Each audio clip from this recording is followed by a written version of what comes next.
हमारे साथ आज़ाद समाज पार्टी के राष्ट्रीय अध्यक्ष चंद्रशेखर आज़ाद जी हैं। चंद्रशेखर आज़ाद जी के काफिले पे कल मथुरा में पथराव हुआ है। क्या पूरी घटना थी, इन्हीं से जानते हैं। चंद्रशेखर जी, कल आप मथुरा में थे, क्या घटना थी और कहाँ गए थे?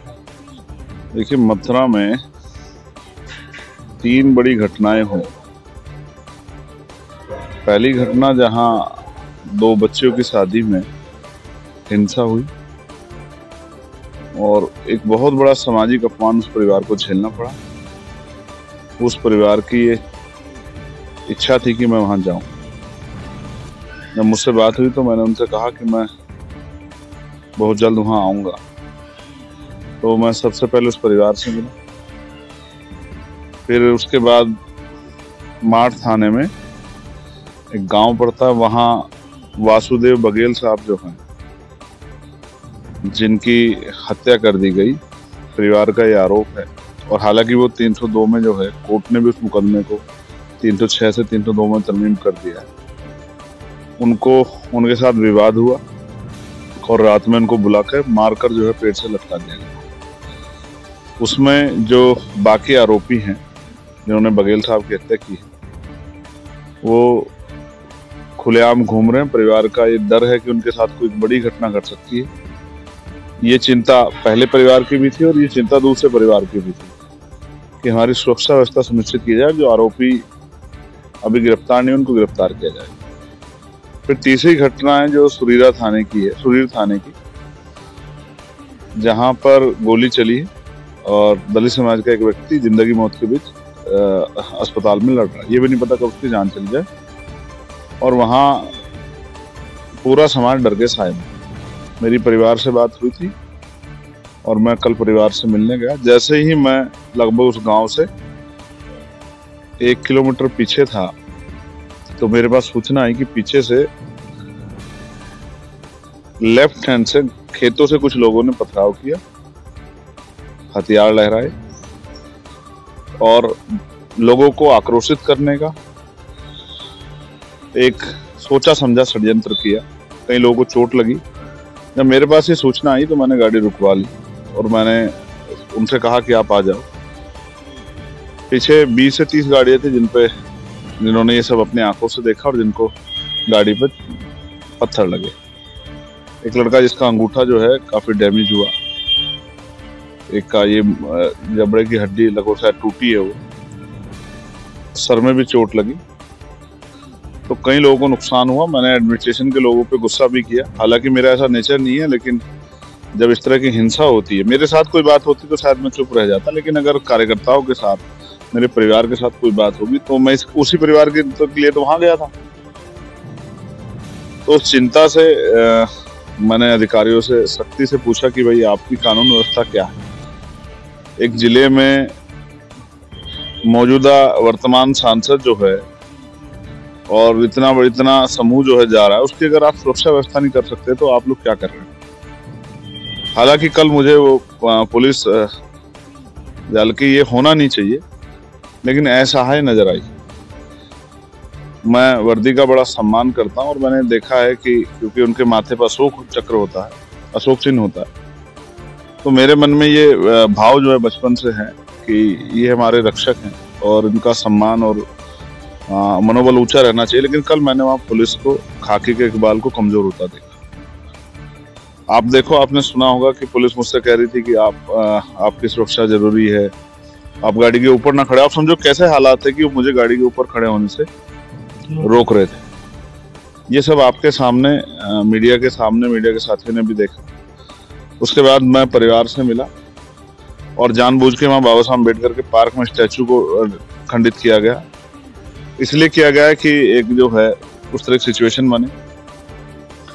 फिर वहां से जो है हम लोगों को वापसी, पुलिस ने कहा कि आप दूसरे रास्ते निकल के जाइए और हम आपको ये जिला जो है क्रॉस कराएंगे। हम जब तक आप अलीगढ़ नहीं जाएंगे हम लोग आपके साथ जाएंगे। और जैसे ही हम वहां से निकले, फिर जो है पीछे जो गाड़ियां थी उन पर फिर पथराव हुआ, जिसमें एक व्यक्ति का सर में चोट लगी है, गंभीर है, और पूरी गाड़ियां जो है टूटी है। 2 गाड़ियों में चोट लगी है। तो ऐसा लगा कि जानबूझ के चिन्हित करके जब हमारी टीम निकल जा रही थी तो पीछे से धोखे से जो है हमला किया जा रहा था। और इसमें मेरा संदेह ये भी है कुछ लोकल पुलिसकर्मी भी उसमें शामिल है। तो जब इस मामले की मैंने मांग की है न्यायिक जांच हो, क्योंकि पुलिस ने एक स्टेटमेंट इस तरह का दिया है और वो बड़ा राजनीतिक स्टेटमेंट है कि खंडन किया जाता है। उन्होंने ये भी कहा कि घटना हुई है, झगड़ा हुआ है, पथराव हुआ है, लेकिन ऊपर खंडन भी लिख दिया है। तो मैं पुलिस की मजबूरी को समझ सकता हूँ। उनको सत्ता पक्ष को खुश करना है, वहाँ बीजेपी के एमएलए को, मंत्रियों को, बीजेपी सरकार खुश करना है, लेकिन उस खुश करने के चक्कर में वो संवैधानिक जो गरिमा मर्यादा है और जो ड्यूटी है, अपने कर्तव्य का पालन जो है ईमानदार से करते, तो मुझे शायद खुशी होती। अगर वो अच्छा काम कर रहे होते, आप सोचो, तो वो अगर वहाँ कानून का राज होता तो गोली क्यों चलती, बारात पे हमला क्यों होता। ये सब चीजें इसलिए नहीं हुई क्योंकि वहाँ खाकी का इकबाल राजनीतिक दबाव में कमजोर पड़ा है। ये मेरे लिए बड़ी चिंता का विषय है। जब मेरे जैसा व्यक्ति जिसके पास सुरक्षा है, उसके ऊपर हमले का प्लान हो सकता है या उसको नुकसान हो जाए, तो आम गरीब, दलित, पिछड़े वर्ग की या किसी भी वर्ग के गरीब आदमी की हालत वहाँ कैसी होगी, महिलाओं की, किसान मजदूरों की। ये मेरे लिए चिंता का सबब है। आपने पूरी घटना बताई, आप इसके पीछे क्या मानते हैं कि किन लोगों का हाथ हो सकता है ये सब? देखिए, ये पुलिस को जांच करना है और जांच करके पुलिस, वो कोई हो, किसी जाति के, धर्म का, और जिसने पूरे जिले का माहौल, सोचे अगर मुझे वहाँ कुछ हो जाता है, किसी और की जान चली जाती है, कोई और बड़ी घटना, कुदरत के आशीर्वाद से वो नहीं हुई, प्रकृति ने उसको संभाला, अगर ऐसी घटना हो जाती तो क्या होता। पूरे देश में कार्यकर्ताओं के अंदर जो गुस्सा है, और आज हमारे यहाँ चिंतन से हो रहा है, शाम में जो है, और क्योंकि इस मामले से स्पष्ट होता है कि जहां तक मैं समझता हूं, जिन लोगों ने वहां वर्चस्व कायम किया है और जो लगातार हिंसा कर रहे हैं वहां गरीबों की बच्चियों के साथ, गरीब लोगों के साथ, उनके मन में भय पैदा हुआ कि अगर चंद्रशेखर यहाँ अपने सहयोगी के साथ आएंगे तो ये जो गरीब जनता है उनका मनोबल बढ़ेगा, बघेल साहब का मनोबल बढ़ेगा, और जो शेड्यूल कास्ट के लोग हैं उनका मनोबल बढ़ेगा। तो इनका मनोबल बढ़ेगा तो फिर हम इन पे हिंसा नहीं कर पाएंगे, इसलिए इनका मनोबल गिराओ। तो जो इनका जो सबसे ताकतवर आदमी, उसी को रोकने की कोशिश करो, उसको डिस्टर्ब करो। तो मुझे लगता है सोचा समझा षड्यंत्र है आरोपियों को बचाने का, और सत्ता का संरक्षण जो है के जरिए जो मजबूत आवाज जो है कमजोरों की बन रही है, उसको भी जो है कमजोर करने का जो है ये कि सोचा समझा षड्यंत्र में नजर आता है। उनको लगता है कि अगर ये हिम्मत हार जाएंगे तो फिर कोई गरीबों की लड़ाई नहीं लड़ेगा और उनपे फिर जुल्म करना आसान होगा, ना उनकी कोई थानों में सुनवाई होगी। आप भी जानते हैं पहले कितनी रिपोर्ट लिखी जाती थी, रिपोर्ट लिखी भी गई किसी दबाव में तो कार्रवाई नहीं होती थी, अब तो लोगों को जेल जाना पड़ता है। तो ये सब इसलिए हुआ है कि भीम आर्मी आजाद समाज पार्टी के लोग सक्रिय हैं और लगातार नजर रखते हैं। एडमिनिस्ट्रेशन में इस बात का भय रहता है कि भाई अगर हमने कानून का पालन नहीं किया तो ये लोग जो है संवैधानिक दायरे में विरोध करेंगे। इन सब चीजों का ध्यान रखते हुए वो कार्रवाई करते हैं और उसमें भी कोशिश करते हैं कुछ % जो है आरोपियों को बचाने का काम करते हैं। ऐसा बहुत सारी घटनाओं में देखा है। आपने अभी कुछ पुलिस वालों का नाम लिया कि कुछ पुलिस वाले भी शामिल हैं, तो क्या इनके इस मामले के लिए आप उच्च अधिकारियों को लिख रहे हैं या क्या? मेरी लगातार वहाँ के सीनियर अधिकारियों से बात नहीं हुई है और हमने आज चिंतन फेवर में अगर चर्चा हो जाती तो हम इसको, क्योंकि हिंसा तो पूरे देश में ही कमजोर वर्गों पे हो रही है, इसको आसान सब्जेक्ट नहीं रखेंगे। हम लोग इस पे मजबूत काम करेंगे। हम इतने कमजोर नहीं हैं कि हम अपनी बात को संवैधानिक मर्यादा में नहीं रख सकते हैं, या हम लोग जो हैं जन आक्रोश नहीं कर सकते हैं। एक बहुत बड़ा जनसमूह जो है आजाद समाज पार्टी भीम आर्मी जुड़ा हुआ, उन सबके मन में चिंता है। और मैं फिर आपसे कहूँगा, मैंने कई बार कहा है कि उत्तर प्रदेश में कानून व्यवस्था के बुरे हाल, जो कानून व्यवस्था पर सवाल खड़ा करता है उसी को जो है नुकसान पहुंचाने का काम उत्तर प्रदेश में किया जाता है, चाहे वो मीडिया का व्यक्ति हो, चाहे वो किसी पार्टी का नेता हो, या मेरे जैसा कोई सामान्य कार्यकर्ता हो, या कोई संविधान को मानने वाला कोई जागरूक व्यक्ति हो।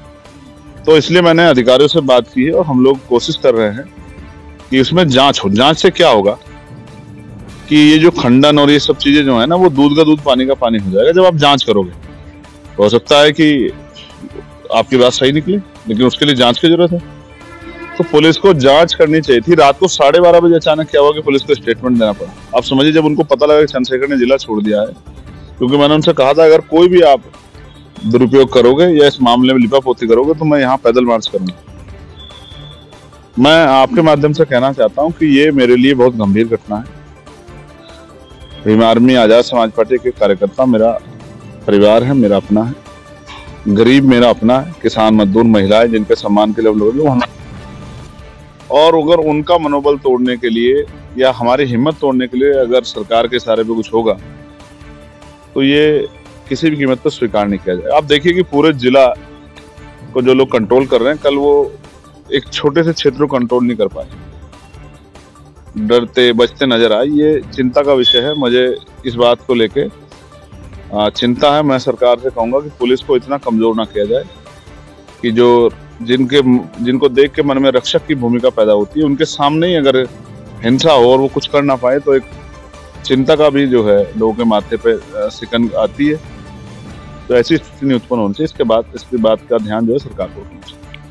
आपने सरकार के ऊपर भी आरोप लगाया कि सरकार के दबाव में कुछ लोग इस तरह का ट्वीट कर रहे हैं कि वो पवन धवारिया नाम के किसी व्यक्ति ने ट्वीट करके आरोप लगाया है कि चंद्रशेखर जी आरएसएस और बीजेपी की भक्ति वाले हैं, तो उन पर कौन हमला कर सकता है? पहली बात तो मैं किसी ऐरे गहरे नत्थु खेरा के बारे में कोई जवाब नहीं देना चाहता। रही बात कि सोशल मीडिया पे कोई क्या लिख रहा है, इसका ये मेरा काम नहीं। मैं अपना काम कर रहा हूँ और मैं अपने हैसियत के बराबर के लोगों का ही जवाब देता हूँ। अगर इस लड़ाई को, जिस तरह आपने बताया, अगर यह इस तरह न्याय नहीं मिल पाता तो इस लड़ाई को और आगे किस तरह से ले जाए? नहीं, ये संघर्ष है जो बहुत लंबे समय चला रहा है और बाबा साहब अम्बेडकर ने, काशीराम मान्यवर काशीराम साहब ने, आमना राम स्वरूप वर्मा ने, चौधरी महाराज सिंह भारती ने, करेलाल यादव ने हमें सिखाया है, गन्ना कपूरी ठाकुर ने, कि अपनी लड़ाई को कैसे लड़ना है। बाबू जगदेव प्रसाद कुशवाहा हो, हम सब महापुरुषों के रास्ते पे चलने वाले लोग हैं। हम लड़ाई को लड़ना जानते, संघर्ष करना जानते हैं। और हम आज चिंतन शिविर में इस पर चर्चा करेंगे कि इस जो सोचा समझा षड्यंत्र है, जिसको लगातार पिछले 3-4 दिन से जिसके लिए पंचायतें हुई और जो एक सोच समझ के पूरा माहौल बनाएगा, इससे कैसे निपटना है और सरकार को भी ये सरकार की नींद कैसे खोलनी है, इस पर भी हम लोग जो है आज चर्चा करेंगे। और फिर जो निर्णय होगा उस पर जो है बहुत जल्द पीसी करके जो है, चाहे वो लखनऊ में, दिल्ली में, हम लोग अपनी बात करेंगे। तो ये हमारे साथ थे चंद्रशेखर आजाद जी। आपने सुना कि कल पूरी घटना कैसे हुई और घटना के पीछे क्या लोग थे और कौन लोग रहे, और ये भी बताया इन्होंने कि इसे आगे एक आंदोलन के रूप में अगर इसमें न्याय नहीं मिलता तो इसकी लंबी लड़ाई भी लड़ी जाएगी। अगर वीडियो पसंद आई हो तो लाइक, शेयर, कमेंट करें और सब्सक्राइब जरूर करें ताकि ऐसे वीडियोज आप तक पहुंचे सबसे